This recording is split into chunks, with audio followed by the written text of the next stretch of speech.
नमस्कार दोस्तों। पहलगाम हमले के बाद भारत अपनी सीमाओं और पड़ोसी देशों में बेसिक इंफ्रास्ट्रक्चर को लगातार मजबूत कर रहा है। चीन से लगी सीमा को प्रायोरिटी दी जा रही है।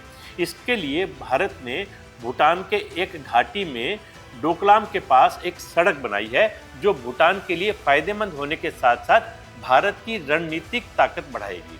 254 करोड़ की लागत से तैयार ये सड़क हर मौसम में उपयोगी रहेगी। दोनों देशों की सीमाओं को फायदा होगा। किसी भी डिफिकल्ट सिचुएशन में चीन के खिलाफ भारत को बढ़त मिलेगी। यह भारत को भूटान के हा घाटी को जोड़ती है, जो डोकलाम से सिर्फ 21 किलोमीटर है। भूटान के प्रधानमंत्री ने इसका उद्घाटन किया। हा घाटी भूटान के लिए आर्थिक और सैन्य दृष्टि से इम्पोर्टेंट है। इससे स्थानीय लोगों को सुविधा होगी और भूटानी सेना को चंबी घाटी तक तेजी से पहुंचने में मदद मिलेगी। चंबी घाटी में चीनी सैनिक मौजूद हैं, इसलिए यह इलाका रणनीतिक रूप से सेंसिटिव है। चीन के खिलाफ किसी स्थिति में जरूरत के वक्त भारत की सेना इसका इस्तेमाल करेगी। 2017 में डोकलाम में एक बड़ा विवाद हुआ था। चीन ने जमफेरी रिज तक सड़क बनाने की कोशिश की थी, जिससे भूटान और भारत को खतरा था। भारतीय सेना ने इसका विरोध किया और ऑपरेशन जूनिपर चलाकर चीनी सैनिकों को सड़क बनाने से रोक दिया।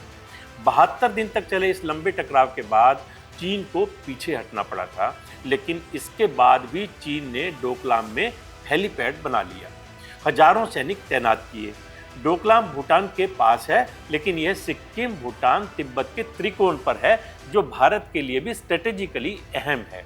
इस घटना ने भारत को अपनी सीमा और बुनियादी ढांचे को अधिक मजबूत करने की सीख दी। ये सड़क बीआरओ के प्रोजेक्ट दंतक के तहत बनी है। प्रोजेक्ट दंतक 1960 के दशक से भूटान में काम कर रहा है और भूटान के विकास में बड़ा योगदान दे रहा है। इसमें 5 नए पुल बनाए गए हैं, जो इसे हर मौसम में चलने के लायक बनाते हैं। भूटान के प्रधानमंत्री ने भूटान के विकास में दंतक की भूमिका की तारीफ की। 2017 के डोकलाम टकराव के बाद से भूटान में सड़क निर्माण का काम तेज हो गया है। बीआरओ कई और प्रोजेक्ट्स पर काम कर रहा है, ताकि सीमा क्षेत्रों में कनेक्टिविटी बेहतर हो सके।